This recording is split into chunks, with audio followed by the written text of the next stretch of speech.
Good morning. I'm Richard McCarthy, the Norfolk Town Planner. I work for you as a staff.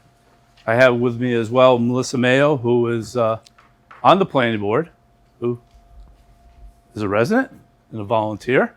Thank you for having us this morning. We want to talk to you a little bit about accessory dwelling units. And accessory dwelling units will be on the May 14th town meeting. We have a handout for you as we'll go through the presentation, so you can take it with you.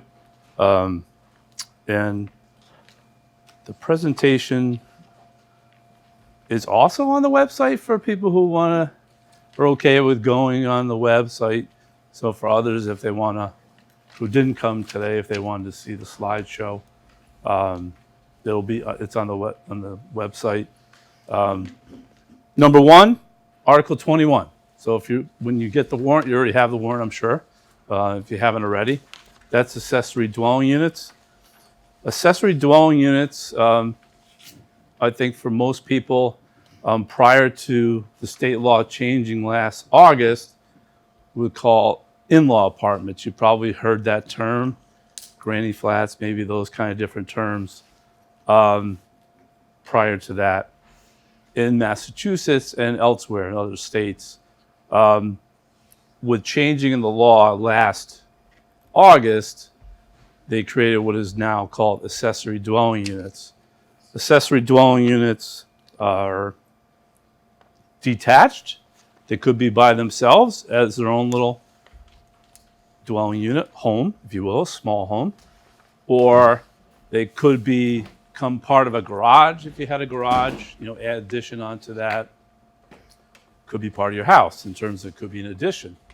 Or you could make some renovations to your home, and that could be accessory dwelling unit. And it has its own separate access to it through a common hallway. So it's literally a separate unit, which also is much different from the past, is now anyone can reside in it. So certainly could be a family member, a friend, or you could even have it now where you could rent it, okay, as an opportunity for some additional income. So we'll talk about that a little bit as we go through. So those are some unique things, I would say, about ADU bylaw. If you go to the third slide, that just gives you an idea pictorially, what I was just talking about in terms of what an ADU is. So it has sleeping, cook, and sanitary arrangements for the dwelling unit.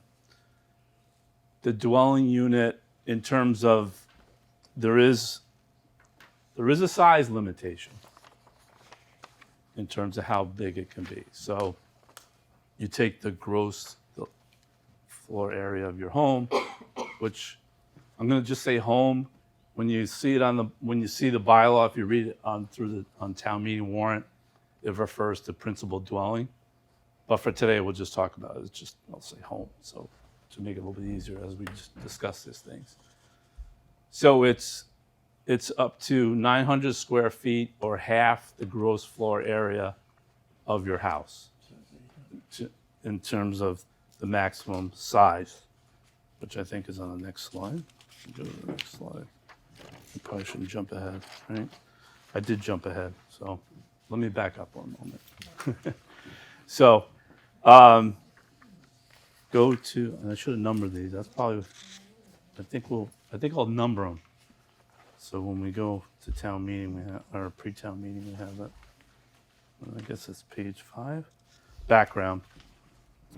So some of you participated. I remember seeing some of you when we did the master plan last year. And when we had the master plan, we talked about, the future of the town. We talked about housing. We talked about open space. We talked about transportation. There was a whole host of things that we talked about and got feedback from the residents as part of the master plan, which is the master plan is really that guidebook of how you want to grow over the next 10 years and what it's important to the town residents to look at obviously one of the things was taxes too. We've certainly talked about taxes, and in terms of things that are important to just not only seniors but everybody townwide. And housing was one of them.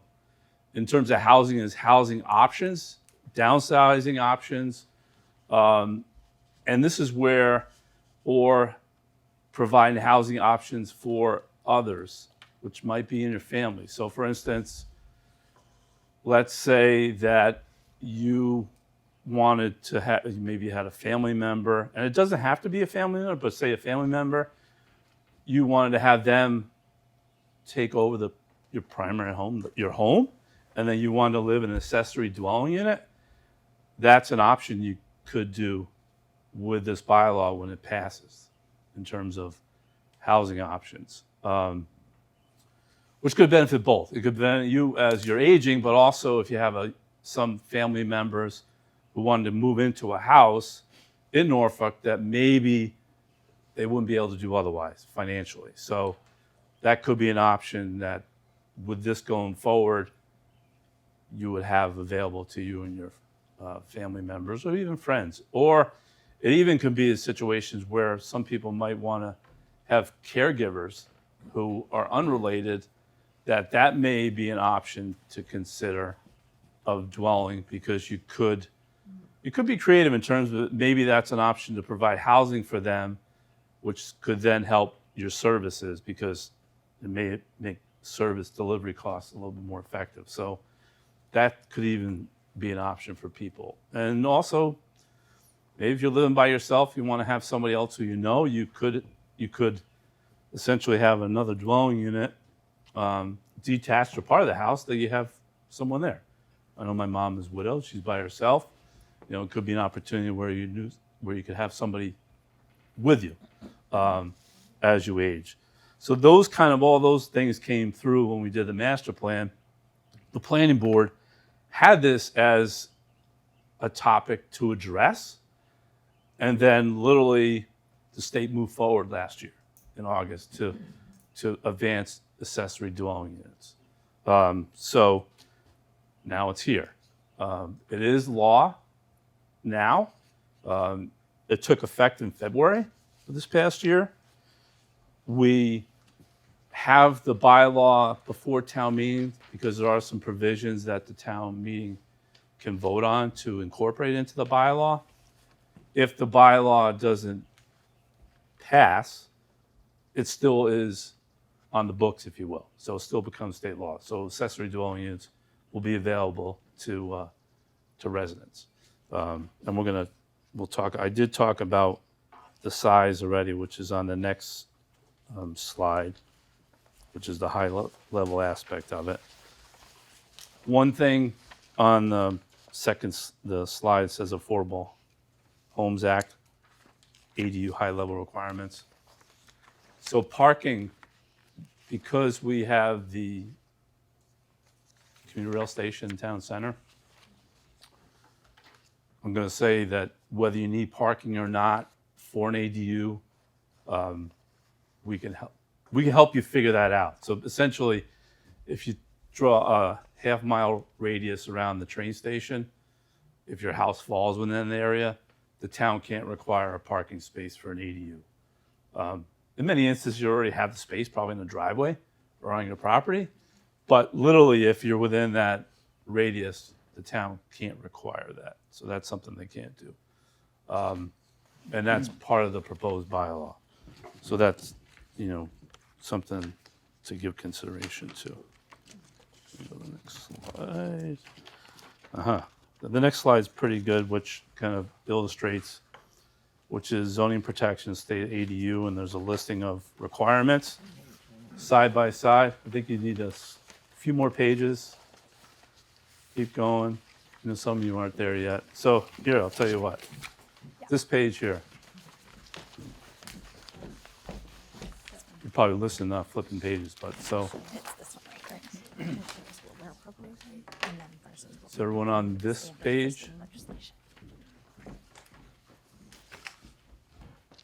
I have mentioned some of these things already, but we'll just go back through them. One was the size I talked about. up to 900 square feet, or half the gross floor area of your principal dwelling, which is the term for the bylaw, but your home. You're allowed one by right, which they consider. So essentially, if you want to build one, the town can't deny you to build one or add it onto a garage or convert your home to add one to it. Now, there are other requirements that may not make it feasible to do, but in terms of the zoning, the big picture, one is allowed. Put it that way. Excuse me. Go Are ahead. there any limitations on the amount of the land property that you own? No. No. Really? Yeah, there So isn't. you could have So the question was, there's a limitation on the land area with your home? So no. Whatever you have is what you have. You don't need additional land, except the one thing which I'll go to next, which is if you want a second ADU, you do need to have 10,000 square feet more, okay? If you wanted a second one, it also is a special permit, which essentially means you have to go through a fairly rigorous permitting process. You might not get it, but it's not to say you wouldn't get one either, but the goal is to allow you to have one and make it hopefully as easy as possible. But we'll talk about some things. I'm not going to say it's the easiest thing. So I think it's important we talk about that so you're kind of aware as you think about these things. Question. Sure. What's the question? Acres, how many square feet? I should probably know. Oh, how many square feet an acre? Yeah. 43,560. Okay. Okay. But like I said earlier, if you have I know some people have like a 10,000 square foot lot. I've seen those, it might be even smaller. That's fine. And so there's not a limitation in that regard in terms of how big your lot is.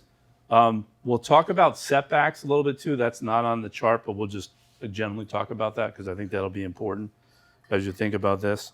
The town proposed bylaw is prohibiting short-term rentals. So what we call, Airbnb, Verbo, whatever, or just trying to rent it on your own. That's something that is an option for the town. The decision right now is to not allow that. And, there are a host of probably good reasons, I think, in many respects to not allow it. However, if you wanted to rent your house through Airbnb, you could do that. So like if you resided in the accessory dwelling unit, you could rent your home as an Airbnb. So we can't prohibit that, but just to let you know.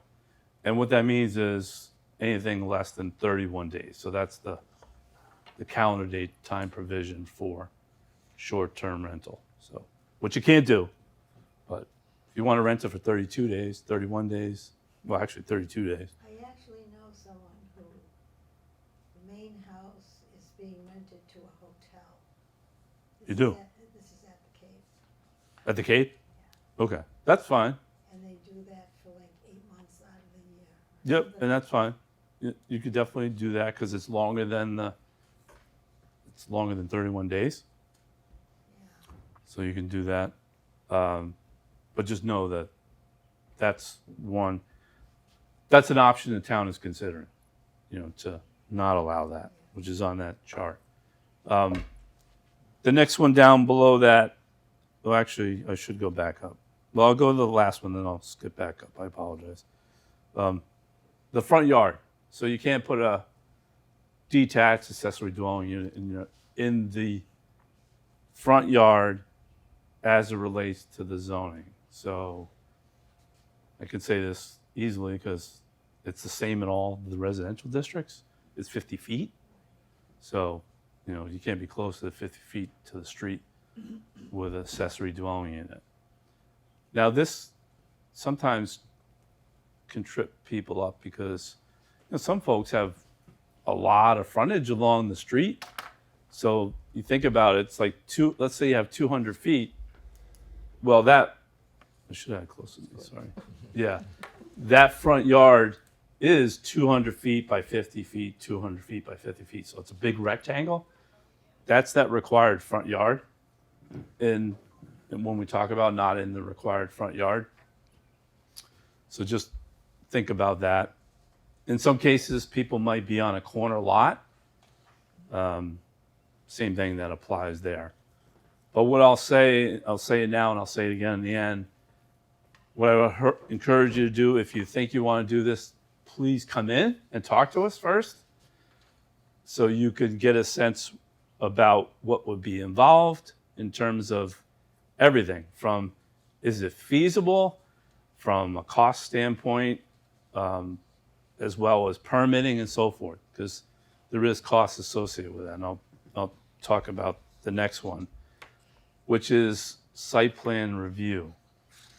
So what that entails is you would have to go before the planning board for if you were doing a detached accessory dwelling unit. So you would go to a meeting. Your neighbors would be noticed. They would get a notice in the mail that there'd be a meeting to discuss your potential detached accessory dwelling unit.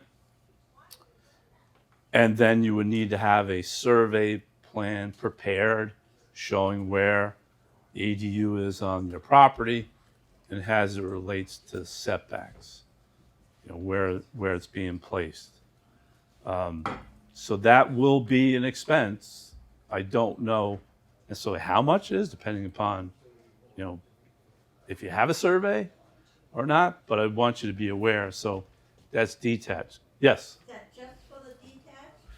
It's for the detached and if you were making an addition to your house. And one more, sorry. If it was part of a garage or a barn, in those cases. So if you take your house and you were rearranging it and not making any additions to it and just changing the space internally, you don't need to go through the site plan process. I will say, I know the planning board, and discussing this, we're going to see how this goes. This is all brand new to everybody, and it may be the case where site plan review may go away if it seems to be just too burdensome. It's not really effective. But for right now, it will be in place. And the reason why we want it is that, again, detached, whether it's part of your garage or a barn or some other building or just staying on its own, it could have impact to your neighbors, right? So we want to let them, it's not to say you can't get it. Go ahead.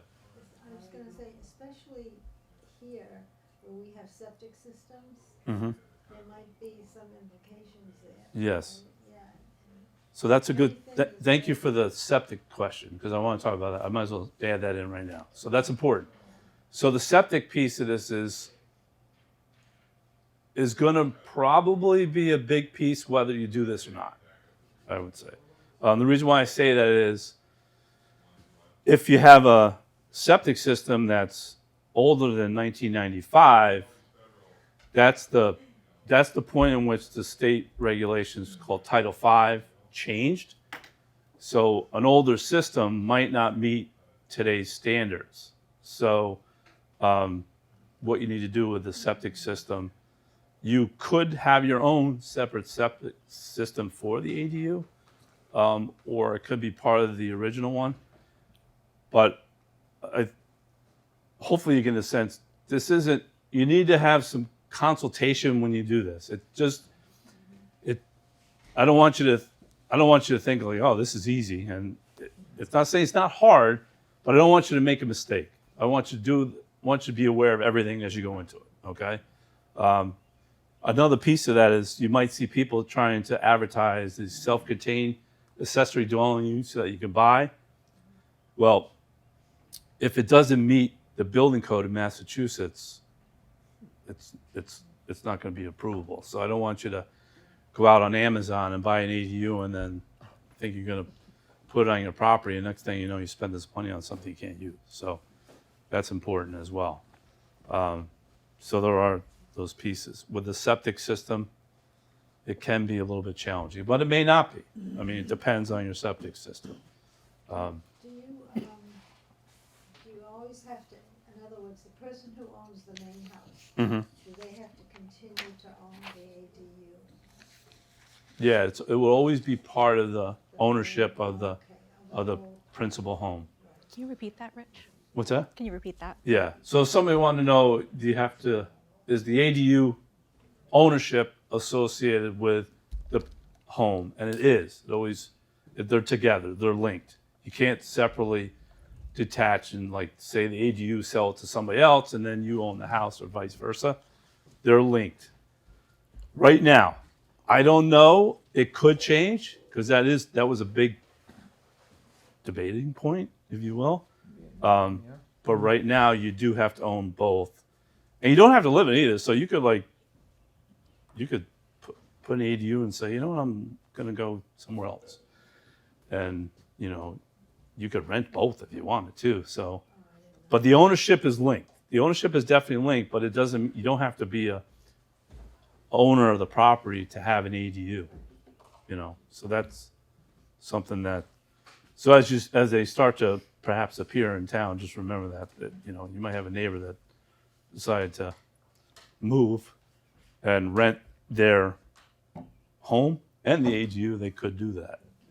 Yeah. Yeah. Question. Are there any restrictions on like permeable or impermeable sites? I'm just thinking if you have to lay more driveway or if you have. No. Well, that's a tough one because we were going to try to address that, but the AG said no. So by the way, what we did, not this, this is in the weeds, so to speak, but probably not. Probably Okay. not. Yeah. But I will say that if you're doing a detached ADU or it's part of a barn or, maybe a pool house. I don't know. You could add on to a pool house, whatever that if it comes to the planning board, they're at least going to look at it, and say, hey, it doesn't have to be that complicated, I will say, because you could just dig a trench with stone in it and just have the water recharge into the ground. But it's something to definitely look at. And you could, the parking could be an issue, potentially. Generally, we like to see it off whatever driveway you have today in parking area, utilize that. But if that doesn't work, you could have another parking area associated with it and a driveway to it. So it really depends on, because some of your properties, it probably doesn't make any sense to use a driveway. It may be so far away from where you want to have this detached unit. Good. At first I thought that this idea of ADUs came from the effort to have low-income housing. But the population not having enough housing. But I'm getting a different idea here. And Yeah, so that's a good because point. we have an aging population. Yeah. So in general, Massachusetts is pretty expensive, right, to live in. I think we all kind of feel that, know that. So this is to help in that way potentially, but not low income in terms of what we call 40B, income restricted. So it's giving options for people outside those limits in terms of housing. So that's where it's coming from. And also potentially giving people who are trying to get into housing potentially a way to get in more affordable. Because it may be, like I said earlier, maybe there's a family member that could go into your home and then you're in an ADU and maybe it helps them get into home ownership. That makes sense. That might make sense from, long-term planning, estate planning and so forth. I don't know. But it's, I know, I love my family, but I really don't want to live with them in the same house. You know what I'm saying? It's not that, no, what I'm saying No, is I understand. I want to help them, but I just want to be separate. Yeah. They're always telling me what to do, yeah. So I could fully appreciate that, right? So, but that's where maybe a detached might be enough space. You're not in the, Right. you don't know. Even Yeah, if but there's a wall, what. Yeah, no, it's definitely. So that's the thing about this. These are going to be self-contained, so they'll be through a hall. So if you remodel, reconfigure your house, it would be by itself in terms of bathroom, showering, kitchen, bedroom, and hallway, and it has its own way in and out. In and out. In and out. So it's not like, you know, Yeah. Get it. oh, grandma or whatever It's is. very attractive. Yeah, so you can create some separation, like literally, which is important.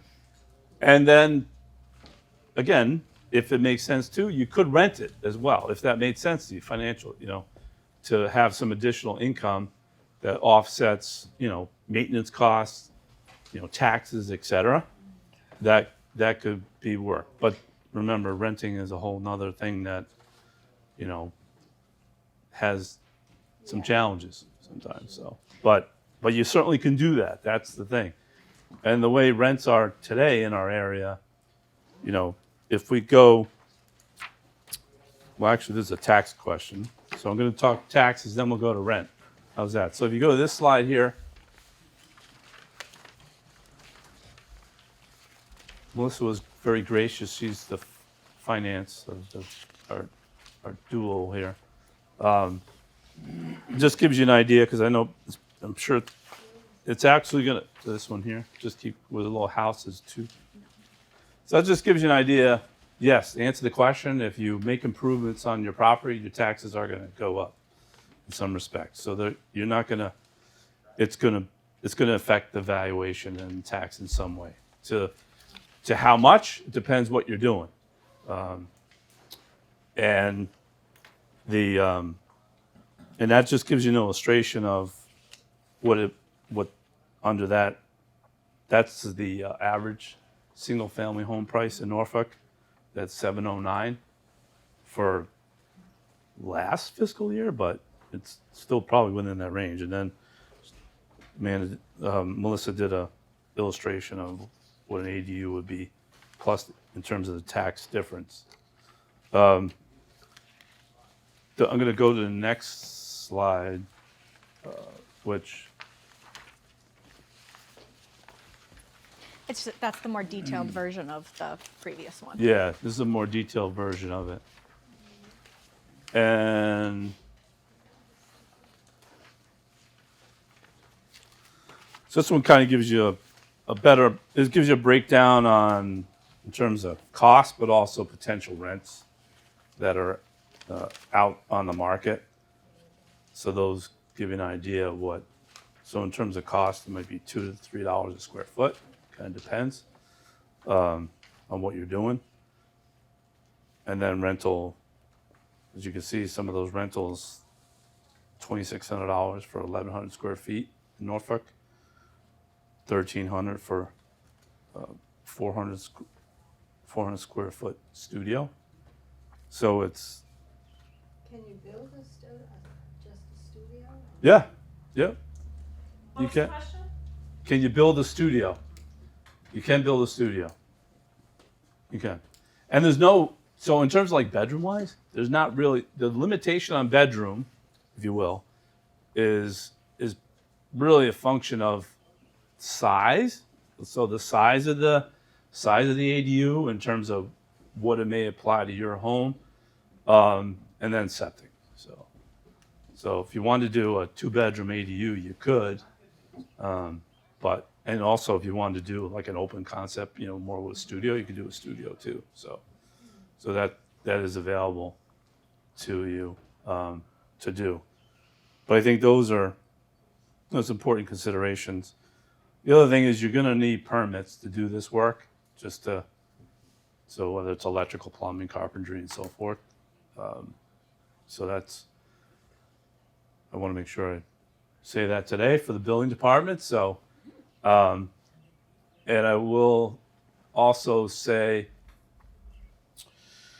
we've had some people doing some things to their homes that kind of look like they're doing ADUs. So they're probably going to need to come in for permitting. I'm not going to specific locations, but plans have been submitted and for plumbing, electrical, and carpentry, and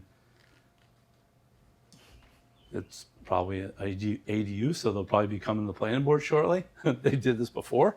So anyway, but that's not a big deal per se, but you should get permission first before you do something, just generally. That's my rule principle, right? As a person, but go ahead. This might be a little off topic, but if you already have an apartment attached to your house, how is it affected this? So that one would be a protected one, if you will. So It's grandfathered. yeah, Okay. yeah. And also, if you have an old house that doesn't meet all the, like setbacks and things like that, you can't move the house away from the street. So, No. those are issues that Yeah, could come up. they could- Maybe not for me eventually, but other people might have something like that. They could. Old houses close to the hot street. Yes. Yes. They definitely could come up. You talked about a 50-foot setback. Yeah, from the front. Well, Yeah, you're just I saying you can't probably go have 10 more. feet. You can't come closer. I will tell you though, just what I can see what's gonna. You could build up. Yeah, you could definitely build. I will tell you this.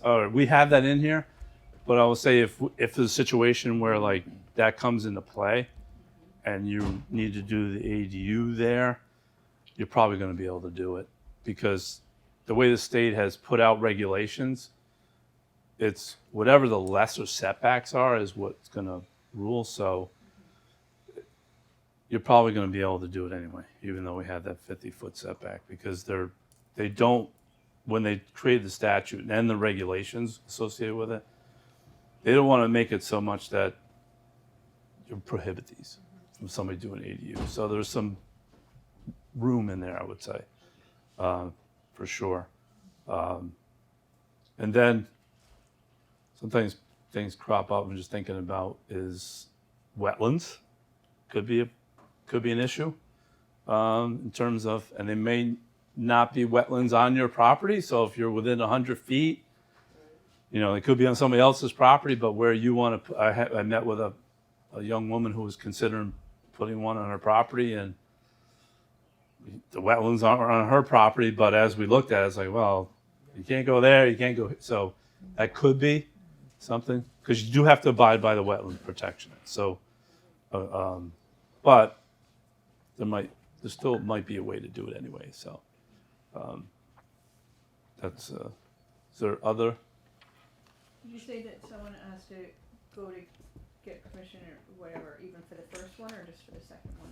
The first one, if it's detached, Oh, yeah. so if it, again, by itself or part of a barn or pool house and so forth, or if you're bumping out your house to add it in. I remember. Yeah, those are the, But then I have to get permits and stuff. you still have to get all the permits. Yep. Yeah. It's just a matter, that scenario, the detached and that addition is for site plan through the planning board. But you still need to get permits. Septic system's still going to be applicable. The wetlands could be, it depends. Like if you need to bring utilities in or something, it might need some kind of permitting. But you don't, it's actually, utility is a good point. So you do need to have water, whether, whether you're connecting to town water or you could be on town water and then you're connecting the ADU that's detached to town water through your house. Or you could connect, you could talk to the water department maybe separately if you wanted. Or if you have a well, same thing, you connect to the well. And if you have a well, you probably want to do that as opposed to trying to do a separate well, because then, when you have a well, you have setbacks from the well and your septic system, you try to add another well, that's probably going to be, it probably won't work because there's different setbacks. Again, so if it's a well, you probably want to just tie into the house through that well and then you feed, bring the water if it's detached. So there is a bunch of things to consider. So we're absolutely 100% open for you to come in and talk about ADUs if you want to consider them. We'll even, and I haven't talked about this, but I think internally we may have, maybe we have a scheduled day of the week that, we set something up with, different staff to kind of talk through these things, because there are many things for you to consider. And I think it could be a positive thing, but also, like I said, I don't want you to, get off on the wrong track. Is there other? Do you actually approve of the companies that you hire to do this? No, You don't have to do that? no, that's on your own. That's on Yeah. your own, yeah. Yep. Do you have to approve companies that you hire? And the town doesn't have to approve them. I guess with the only exception is whoever does your septic, because you have to have a septic installer's license. But building wise, no.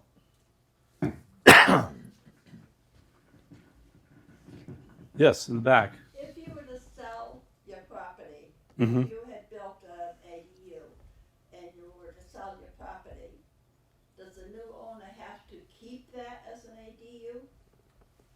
So the question is, if you sold your property, would somebody have to keep the ADU as an ADU? No. They could just keep it vacant if they wanted to, or even get rid of it if they didn't feel it was. Can't But sell they it have to- separately. But you can't sell it separately. That's all. Yeah. They are So connected they with. have to keep it one way or another, whether they use it or not. Yeah. So it's and I will say and the other point of why I want to talk about the short-term rental a little bit. So just on that point, you may know, right? The World Cup is coming to Gillette Stadium in 2026. So there's going to be a lot of different people from a lot of different countries coming here. And if you're not follow soccer that much, people just come and follow their teams and they don't necessarily go to the game. So it's definitely going to be a high interest to come to Norfolk. So there may be a bump, if you will, in terms of people say, oh, maybe I'll do this and I'll capture some rent from ADU. So that was kind of the conservative guiding principle to not allow ADUs in those detached, because that's kind of simple. If you, in terms of like, if you have one, you stay in your house, you rent the other one, no impact. Well, I suppose it could be impacted, but so we definitely, that was certainly a guiding principle in putting that forward, because like I said, soccer fans they're great people. I'm not saying that necessarily, but they follow the team and they don't even go to the game necessarily. So, and they stay for long periods of time. So what are To- you saying is the concern there? Well, you have Or is it? the potential concern is if we allowed Airbnb, it would incentivize somebody to do an ADU on the short term, because it might almost pay for the darn thing, actually, for what you could get for rent during the World Cup. But there could be an impact to you as a resident in terms of your neighbor and so forth. So we want you to have, we kind of want to balance, I know it's conservative, but balance off long-term, short-term in terms of benefits for ADU in terms of the rental aspect of it. You can rent your house out though, so it's not saying you can't go live in the ADU for whatever and then rent out your house. But anyway, that was just background why the decision was to include that as well. Some people might agree with that, some people might not. Or you could rent them for longer than a month, make them pay for longer than a month, however long. You could, say. yep, you could. Yeah, certainly you can absolutely, you could do that, which, might obviously benefit you financially and not,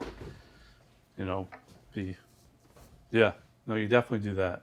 Yes. I don't know if you know the answer to this, but I'm thinking about financing, and I guess as the state regulations come up, banks are becoming more familiar with the loan options that are specific for ADUs and things. Are they gonna be different financing opportunities? I don't know. Okay. I wouldn't think so. I mean, Like their loans for solar. Yeah, there are No different interest loans for or, all you different know. things. I'm Yeah. just wondering if that has been a topic of discussion. I haven't about heard anything top, different but finance it's so opportunities. related to that in a way. There aren't any grants or anything like that. So just, Okay. you know, I know maybe that does happen, but there aren't any grants and stuff like that to create ADUs. And I think so that I know we don't. There's nothing about that. But yeah, the bank side, I don't. Yeah, it's an interesting question. Even the insurance, I mean, I would think you have to have insurance for everything. Oh yeah, Yeah, your insurance. Yeah. will Have go up. the insurance. yeah. Your insurance will. Go up. Good Yeah, point. hello. Yeah, yeah. Your insurance will go up. So that's what I mean. So you really kind of want to like. I mean, this is a good example of revenue, but you want to look at all the expenses and, you know, whether it make on the rental side of it, right? So, yeah, definitely need to look at long term, short term. Definitely, yes. I know this is new, but are there any being built around here already or anything we can look at? We have some photos in here. Yeah, there are some. There are. Yes, we have. So the answer to your question is yes, because I know Franklin allows before we just did the ADU, they allow in-law apartments. So Franklin has them. I know Rentham has them. So they're definitely in our area. I don't know. Does Rentham do detached? No, They didn't until now. until now. Okay. Has Norfolk not allowed in-law apartments at all until now? No, they haven't. Now, yeah, I'll just say no to be simple, but it's a more complicated because you always could add more like kitchens and bedrooms and so forth in your house, and you know, but short answer is kind of no, Not legally. not legally. Yeah. Can I just, do you mind if I just? Yeah. No. Go ahead. So there, thank you. Hi, everyone. Melissa Mayo on the I know planning it's taking board. over. so No, go thank ahead. you. That was great. I just wanted to say I've talked to a lot of people about ADUs, accessory dwelling units. And I would say some people are very excited about it. Some people are fearful because you can rent them out. Thank you, Donna. Because you can rent them out and you can't say that it's a family member or, you know, there's no way that we can't legally say it has to be a family member that lives in the ADU. We, as a board and, you know, and in partnership with Rich, our town planner, everyone in the master plan process kept saying we want to keep the small town feel of Norfolk. And so we were like, okay, we need to figure this out in a way that we can keep the small town feel. And so that's why we actually have some of those additional restrictions. If you look at the side by side with the state legislation versus what we are providing as optional bylaws for the town to review and make a decision on at town meeting. From what I've heard is mostly it's people who live in town that want the ADUs. It's either a parent, a grandparent. They want them to be able to live close by, take care of them. There's not a lot around here, especially not a lot of over 55 communities that I don't consider affordable anyway. And I think my parents would agree. There are multiple floors. You have to go up and down or get one of those chairs. You know, there's HOA fees in addition to the taxes that we all pay, right? So it becomes very expensive. And so this is an alternative for parents, grandparents, but also adult children. Because if you look at even the numbers that I put in here for rent, $1,800, $2,300, $2,600, it's very expensive, right? So most adult children with getting their first real job, you know, can't afford that. And so this could be an opportunity for the parents to still, you know, and the adult children to have privacy and they can live alone, they can pay rent, they can learn responsibility, but maybe they're not paying $2,600 a month, right? But they can still have their own space.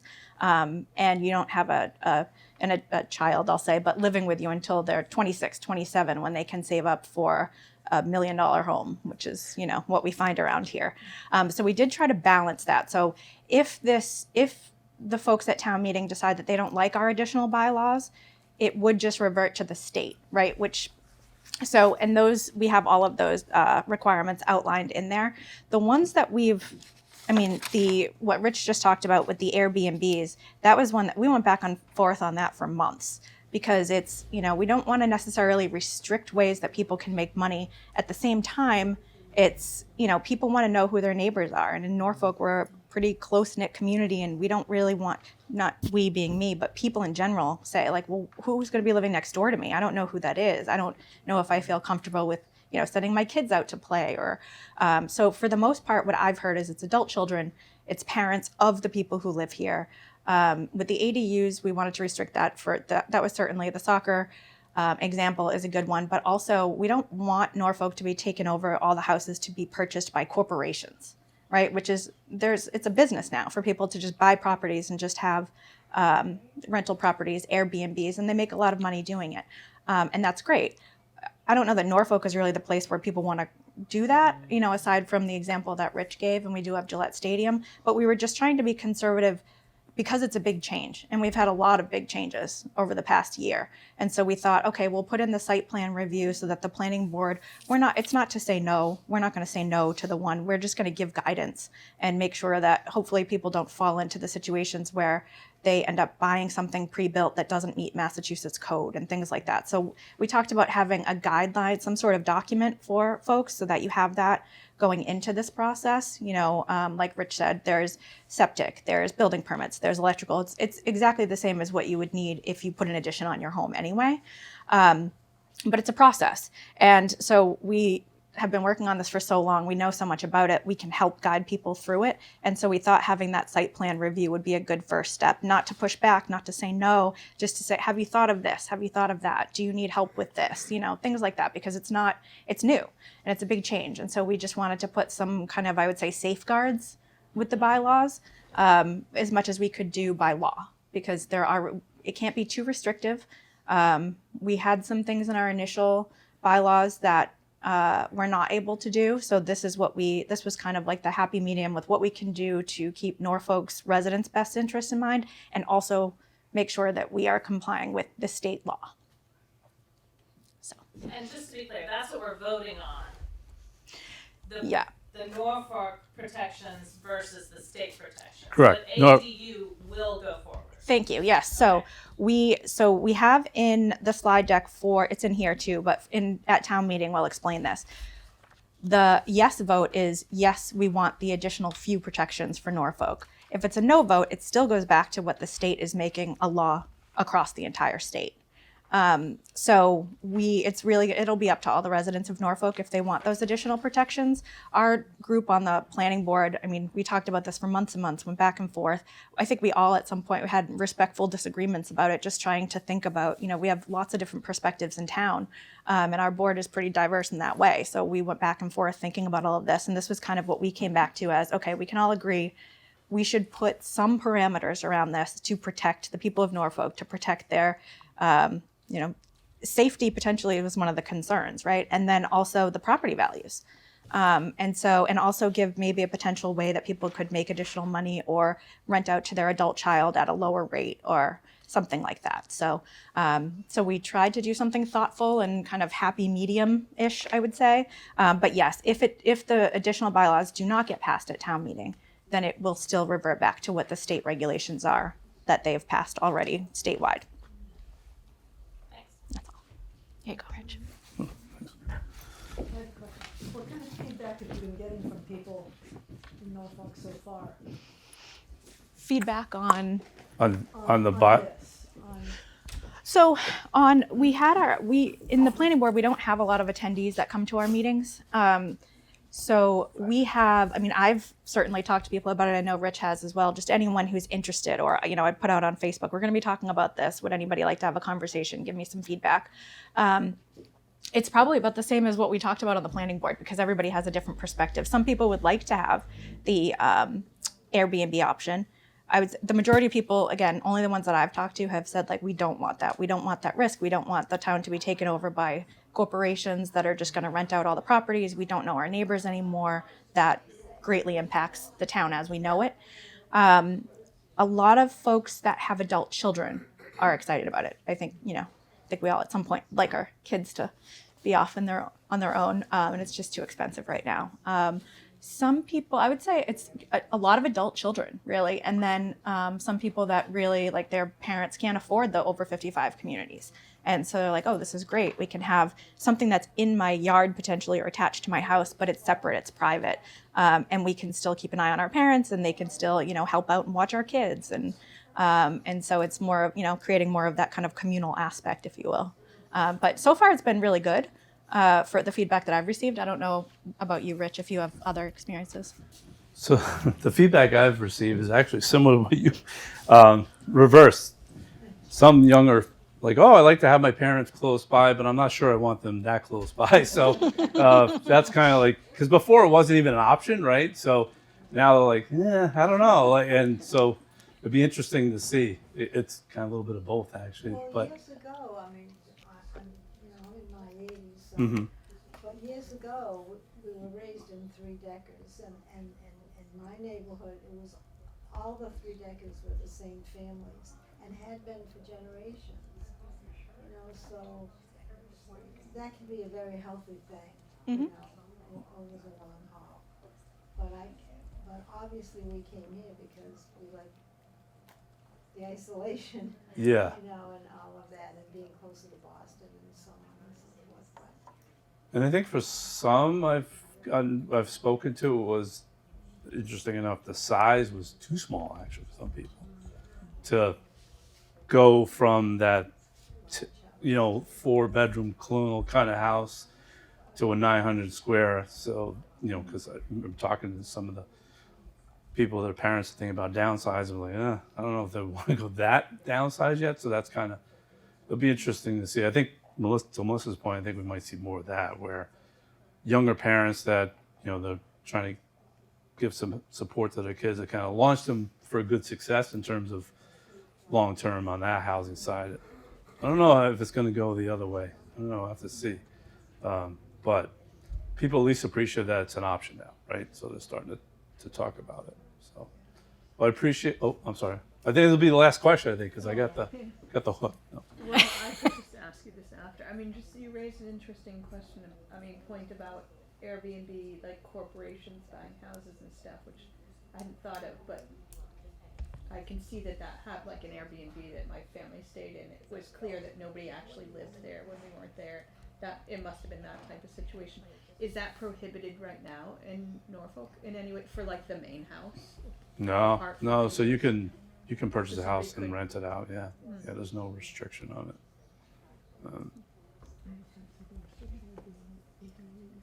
That was actually